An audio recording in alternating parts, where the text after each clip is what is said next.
Bom, durante esse período que eu comecei a querer investigar mais sobre mim mesmo, pois essa era a única saída que eu tinha. Eu não sabia mais a quem recorrer, quem poderia me dar respostas.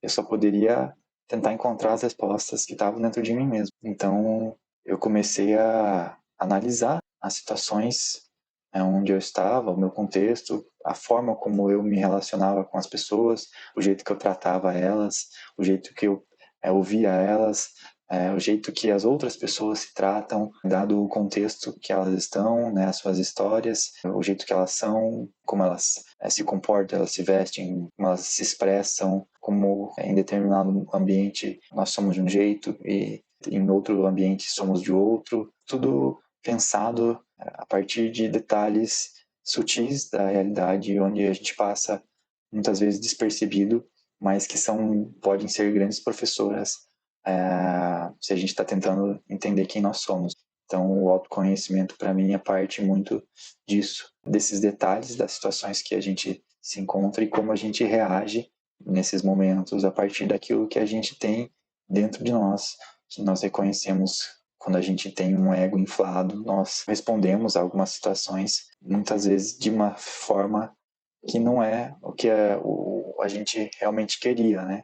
Ou a gente às vezes está meio preso a um inconsciente, reproduzindo um padrão egóico, mas se a gente para pensar e de fato quer se tornar uma pessoa diferente, uma pessoa menos egoísta, a gente tem que começar a perceber em que momentos a gente é egoísta e como a gente pode ser menos egoísta, como a gente pode se colocar menos nessa posição de vítima e tentar resolver as questões sem medo de ser quem a gente é, quem a gente quer ser, tentando se afastar desses afetos externos e agir de um interior. Isso quer dizer que a gente tem alguns valores, alguns princípios que a gente adquire conforme a gente vai criando a nossa personalidade e se entendendo. Então, como que eu aprendo com essas situações e vou descobrindo quem eu sou. Então, para não ficar muito abstrato e ficar nessa busca por quem nós somos, quase que numa viagem, né, interior, eu me coloquei em situações chaves, em situações problemas, para tentar me entender como que eu agia dentro dessas situações. Então, eu primeiro passei a meditar todos os dias eu tinha uma meta, era 30 dias meditando. E eu queria entender como o meu corpo ia reagir, me sairia dentro disso, se eu ia conseguir ou não meditar todos os dias e depois disso, quais eram os efeitos desses 30 dias de meditação. Outro exercício que eu procurei fazer foi um exercício da dieta emocional. Todos esses exercícios e desafios eu coloco no meu livro, mas acho que aqui vale trazer o resultado disso. Então eu passei a entender como os alimentos que a gente consome afetam o nosso emocional e como a emoção é uma professora para a gente, como a gente reage a determinadas emoções. Então eu percebi que alimentos vegetarianos ou veganos, eles têm uma leveza, uma energia de nutrientes mesmo diferentes do que da carne. Então eu passei a investigar isso, se era realmente isso de fato, se aquela emoção do animal que ele passa, enfim, no momento da morte ali, se isso também é passado para a gente na hora que a gente consome a carne. E eu queria testar isso. Então, o primeiro experimento foi passar 5 dias como vegetariano, só comendo carboidratos e salada, e 5 dias depois só comendo carne. E tentar entender os efeitos disso no meu corpo e na minha mente, né? A partir do momento que eu só alimentava desses tipos de alimentos durante essas fases de vegetariano e de só carnívoro. E eu percebi que quando eu comi só carboidratos, né, e sem carne, eu sentia uma letargia, no sentido de uma tranquilidade, uma paz, assim, mas quase que demais, assim, né, uma preguiça até. Mas era uma leveza que eu consegui perceber, assim, a mais, né? Não estou falando de extremos aqui, estou falando de aspectos sutis que eu senti em mim nesses 5 dias. E depois, nos 5 dias só comendo carne, eu percebi que eu estava muito mais reativo às situações. Então, o meu tempo de resposta para aquilo que eu estava vivendo, alguma coisa que me perguntavam, uma conversa, uma situação que demandasse de mim um pensamento mais paciente mesmo, um pensamento mais que eu precisava pensar um pouco mais para responder aquilo, foi encurtado. Eu estava um pouco mais estressado, no sentido de já pronto para responder de forma imediata aquilo que eu estava fazendo ou com quem eu estava conversando, ou a pergunta que eu estava respondendo.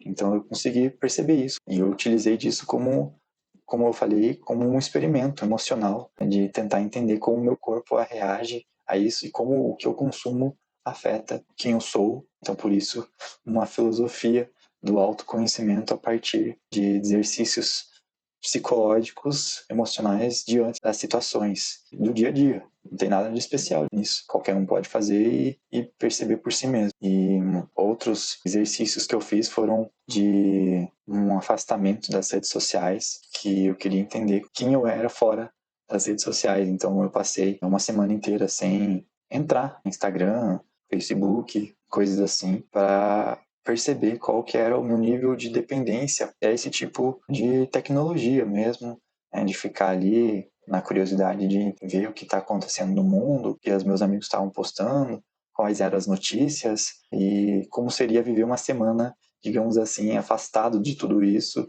como se eu estivesse isolado do mundo, mas só ali nas minhas tarefas diárias, sem precisar consultar nada externo para viver o meu dia a dia. Eu estava simplesmente vivendo a minha rotina como se não tivesse redes sociais, como se elas não existissem ainda, como seria a minha vida, para entender o meu nível de dependência, né? Quase que um vício que a gente tem hoje. E, bom, acho que isso só passando por essa situação mesmo para ver o quão dependente disso, né? E quão viciado a gente está nessa situação, nesse jogo de bolhas sociais, virtuais e de buscar prazer momentâneo através das notícias e comentários e fotos de outras pessoas que muitas vezes nem fazem parte do nosso dia a dia, mas estão influenciando na forma como a gente é, naquilo que a gente pensa, e, enfim, o quão delicado e sensível é isso se a gente pensa em uma formação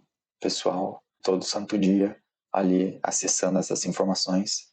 O quão cuidadoso a gente tem que ter com as coisas que a gente está seguindo, com quem a gente está ouvindo, com quem a gente está aprendendo ali nas redes sociais, para a gente não viver no modo zumbi, ficar agindo a partir do inconsciente coletivo, mas ao contrário, perceber e selecionar aquilo que a gente quer consumir. E por isso também, muito disso veio o nome, né, da minha metodologia, que é a nutrição filosófica da mente.